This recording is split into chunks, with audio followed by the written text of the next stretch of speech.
पुणेकरांच्या प्रत्येक मूडचा इलाज म्हणजे दगडूशेठ गणपती. नमस्कार, मी तेजा. उन्हाळा पडल्यापासून मला पुण्यात अजिबातच करमत नाहीये आणि काल तर खूपच अस्वस्थ वाटू लागलं. म्हणून दीदीला म्हटलं कुठेतरी बाहेर जाऊ. मग दीदीने टॅक्सी बोलवली आणि आम्ही निघालो दगडूशेठ हलवाई गणपती मंदिरला.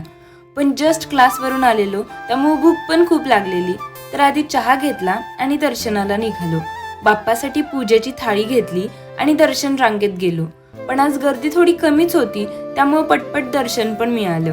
बबडी जन्मल्यापासून तिला घेऊन पहिल्यांदाच आम्ही मंदिरात जाऊन बाप्पाचं दर्शन घेतलं. नाहीतर इतर वेळी गर्दीमुळं बाहेरूनच दर्शन होतं. त्यानंतर तिथंच दत्त मंदिरात गेलो, तर तिथं आरती पण मिळाली. नंतर बबडीसाठी चप्पल घेतली. त्यात बघा ती कशी चालण्याची प्रॅक्टिस करते. आता वेळ झालेला तर म्हटलं बाहेरच काहीतरी खाऊ, म्हणून आम्ही गेलो भारतीच्या खाऊ गल्लीत. खाऊन झाल्यावर मस्तपैकी मॉकटेल प्यायला गेलो. ते दीदीला अजिबात आवडलं नाही, का कुणास ठाऊक. पण मी दीदीला असं काहीतरी स्पेशल द्यायचं म्हणून नेलं की बरोबर ती गोष्ट बिघडलेली असते आणि मला मग महिनाभर तेच ऐकावं लागतं. तुमच्यासोबत झालंय का कधी असं? कमेंट नक्की करा.